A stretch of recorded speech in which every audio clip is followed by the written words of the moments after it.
street racing. Started in the street, right? So it's street. Hip hop is street. When you think about urban wear, which is skateboarding brands, which is called streetwear, it's all from the hood. And it doesn't necessarily mean it has to be a urban metropolitan or like hood. It's just for racing, for hip hop. Oh, as far as the correlation in hip hop, street racing, the big rims and shit like that. Spinners were made to try to cool down exhaust and all of that shit. We took it to hip hop in the early 2000s. All the ballers had spinners on their trucks and all of that shit, 24-inch rims. Even decking your car out. The car culture is really like essentially a street and hip hop culture. Struggle, that's what everyone comes from. So hip hop started from struggle. It was people who would take their parents' records, right? And they knew that in the beginning of this record is 10 seconds that the drum is just looping. What they'll do is put that on the Serato turntable, and then they'll loop that 10 seconds, and that's your beat. Then they'll take another record, put it on the other side of the turntable, and that gives you your percussions and your hi-hats. And then they just take a microphone and rap. Hip hop was, the foundation is built off sampling initially, like essentially. And that's the whole, that's what we do. So I think everything that goes into it, I think the struggle speaks out the best. And we all know that. It's the struggle.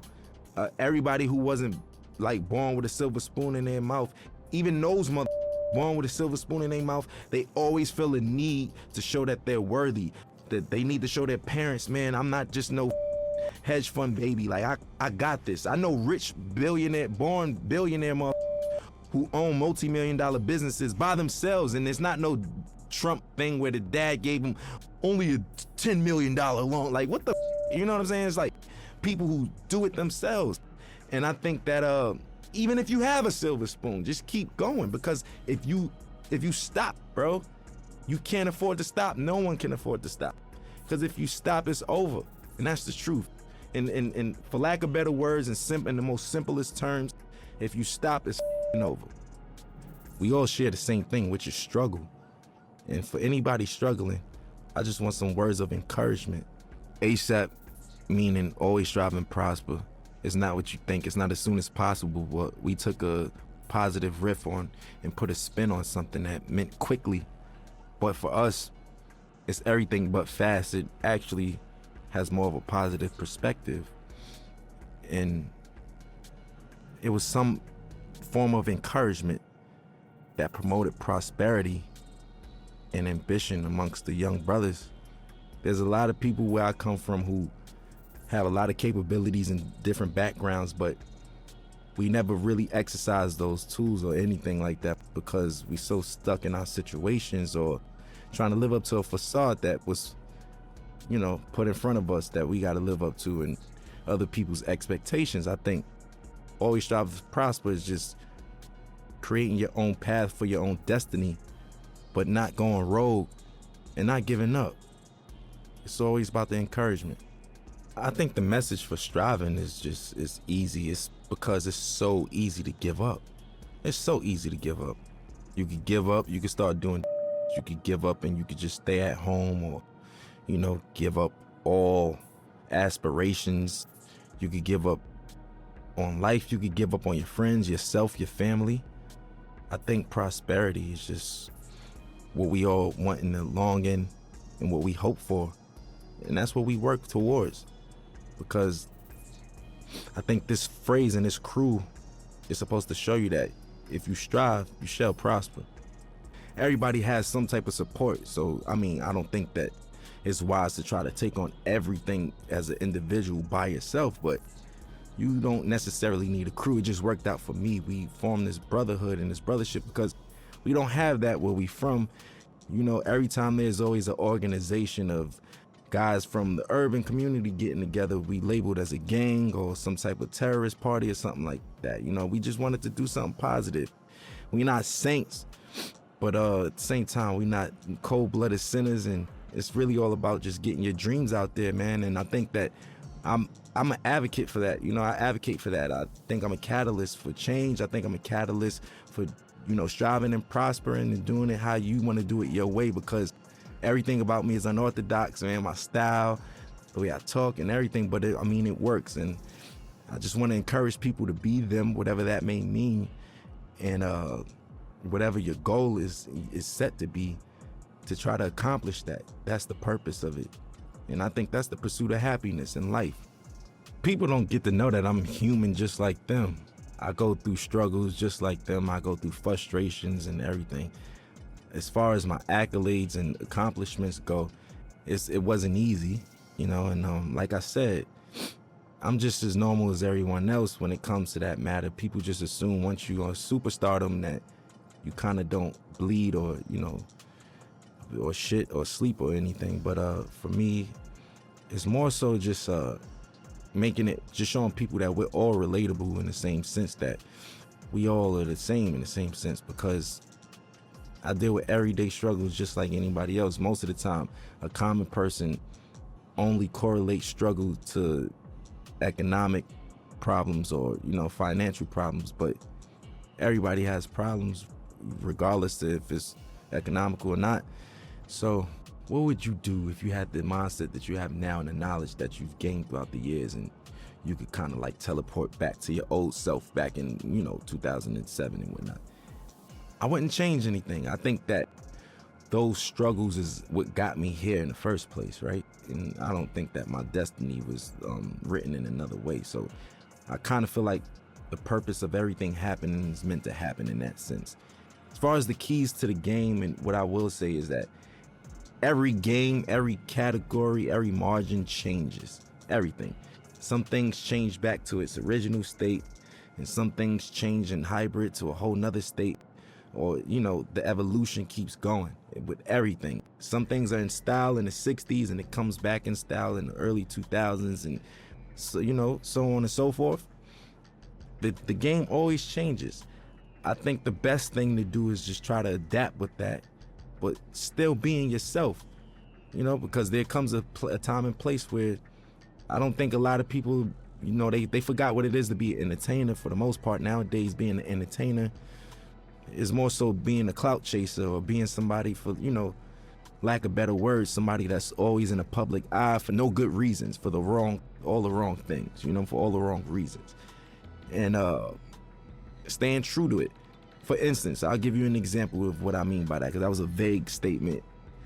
Nowadays, TikTok is what every artist has to appeal to. Rapper, singer, pop artist.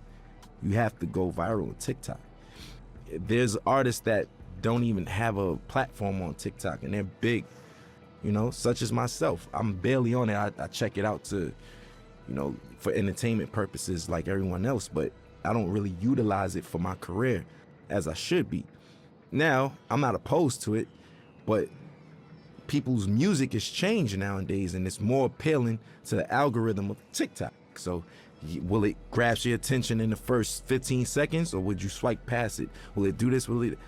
All of those factors don't even matter to me, especially when I'm making music, because I know the name of the game is to stay with the time and flow and new swagger and pace of things, because there's always a radical change in whatever you do in any industry. But I'm gonna stay true to myself, because once all of the 6ix9ine and the clout chasing stuff is all said and done, and those guys can't do shows and this and that and this and that, this the legacy artists who are there, who knows the difference between change in time and adaptation. And that's the point I'm trying to make. For me, morally, I just want my son to be open-minded, creatively, everything. Personally, I just want him to be open-minded. Nobody wants a bad seed, right? So we all pray for the same thing. I just want to have a normal child that expresses himself through his art or artistically, and something like his dad in that matter. I want him to be free, man. Like, I don't want him to discriminate against people, prejudice, none of that shit, none of that bullshit, man. My stage name isn't my real name, which is named after the God MC Rakim himself. I felt like that was like, if I was a basketball player, I got named Michael Jordan. That's like somebody in this day and age being named Jay-Z or Kanye, that's what that's equivalent to. I felt those shoes were so big to fulfill.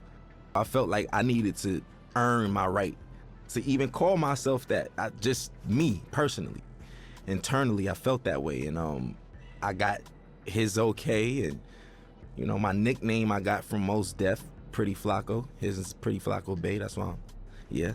So I get all my names from like rappers and stuff, and as long as I get the green light, I run with it, and I just try to make them proud within my legacy and lineage. Like, I just want to do the right thing and knock down doors that they never did and accomplish things that they never thought that they could do. Because whoever comes after me got to do it bigger and better, and that's all I want to do is just make sure that we line it up for long legacy in this genre, man. We still strong, going on 40 years, man. We still here.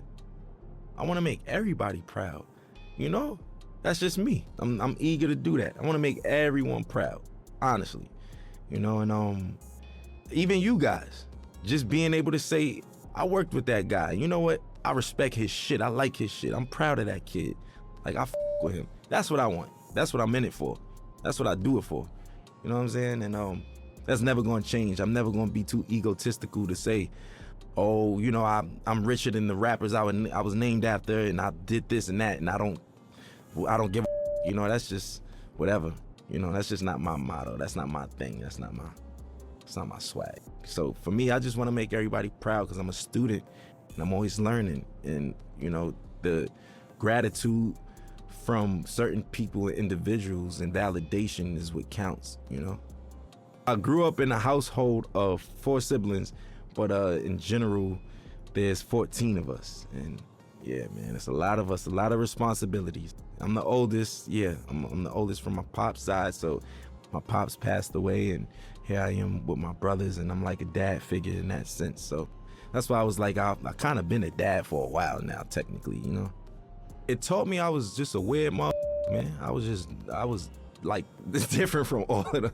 I was a strange one, you know what I'm saying? Like, I like the weird shit, like music that people wouldn't even suspect me to like. Like, what kids like Bob Dylan and Buddy Holly and these motherfuckers and shit, you know what I'm saying? Like, listening to Bob Marley and Buju Banton, and I don't know. I'm just, do you, because where we from, it's supposed to just be, I only listen to you know what I'm saying? I only listen to hoodie rap. That's it. I'm a killer. You know what I'm saying? That's the attitude. But now it's just like, if you're not on that, you advocate for and all that. If not, it's just, it's braggadocious shit. Not to say that I don't have that in my rhymes. That's just the culture we come from. But I think that there's more to me than just like that layer of just braggadocious, lackluster shit, that everybody's doing. And the layers go way deeper than that, And I want you to invent your own style, right? On top of that, your rapping capabilities have to be God level. And when I say that, I mean you got to be able to go on your index and pick different flows, different cadences, and also, I think what makes you a really, really, really dope MC today is when so many people from different backgrounds with you and can relate to you or listen to you, and it's just like so many people speak to one demographic or target one demographic, but when you have that wide range of just different people and different backgrounds that come together and can agree upon like the body of work or just that artist in general, I think that's what makes you like God MC and somebody who doesn't do the whole bells and whistles cheat code clout thing. Like, that's just it. I was on my way over here and I was talking to my boy, and we were just talking about how the kids are now like saying like, Future had a way better album than Kendrick Lamar, and nobody want to listen to Kendrick. And I was flabbergasted. Like, what the you know what I'm saying? Like, I'm trying to figure out what day and age am I living in that people's, like, granted, you could like Future over Kendrick, but where do you get off saying Kendrick is ass and his music is mid? Inspiration. That's what makes a dope MC. Look, if you can inspire motherfuckers and shit like that, yes. So individuality, rapping capability, a sign of development and being mature, and last but not least, inspiration, man. If you can inspire, people from different backgrounds and all that shit and reach on those people, that's what I feel like is like technically God MCs. You know, life throws you lemons. I make Sprite remix while everybody's drinking lemonade and shit. You know what I'm saying? Like, I just like to make the best of each situation. You can't stop, man. Life is gonna throw you lemons. There's gonna be days that you just feel like you can't even get out of bed. Today was one of them, you know what? Everybody on the screen laughing and shit, but it's true. It's true though, you know, it's just like, it's one of those things where what keeps me going is the passion to create. I know that I feel like a genius, right? And I know that's some real self-centered shit to say. Within my own right, what I do, I feel like I mastered a lot of the things that I do. And within those margins, I feel like I'm a genius in that realm. And I wake up every day for change, man. I want to invent something new. I want to design something new. I want to say something new. I want to direct something new. I want to write something new. I want to do something that's going to inspire older than me, younger than me. You know, that's why I want other my age or younger or older to do the same thing. Keep it going. We all got to be inspired, man. You know, it's just like, I'll use this for example. Like, if Need for Speed gave up, they would have gave up a long time ago, because we got Grand Theft Auto, we got Gran Turismo, we got this, that. What the does that mean? I don't have nothing to do with Need for Speed. You get what I'm saying? I'm trying to make an analogy connect out of this, but you get what I mean? You still keep going, and we gonna make the best out of it. You make the best out of it, not saying, oh, we making the best out of a shitty situation. No. I'm saying you make the best out of what the best is, you know, and that's what I want to do. And that's what gets me up every day. My folks in there could tell you, every day my conversations, when I was 16, where the hoes at? Where the bitches at? Where the girls? Yo, you going shopping? Oh, I ain't got no money. That was it. Now, what's the new designs? Yo, did you see this video? Look, we should do this. Hey, this would be dope on stage. My boys give me, like, that's just where I am now. And that's what wakes me up. I hope I'm not being too boring right now, but it's the truth. I want people to know that, especially about me, I have insecurities, I have obstacles, I have ambitions, and I have failures, just like everybody else, just like all of us. And best part about life is waking up to be able to accomplish it again and do better. And that's it for me, man. And I know it sounds positive and that's the truth though. And I hate to sound so boring and shit, but it's the truth. You feel me? Like, that's it, man. That's what we in it for. And I want to encourage the young motherfuckers and people who even from other cultures that just get into the culture. It's never too late. You know, I just want to encourage people who all share struggle or is sharing a struggle, even trying to accomplish anything, man. I just want to give them that ambition, man. Some words of encouragement. Always strive, always prosper, man.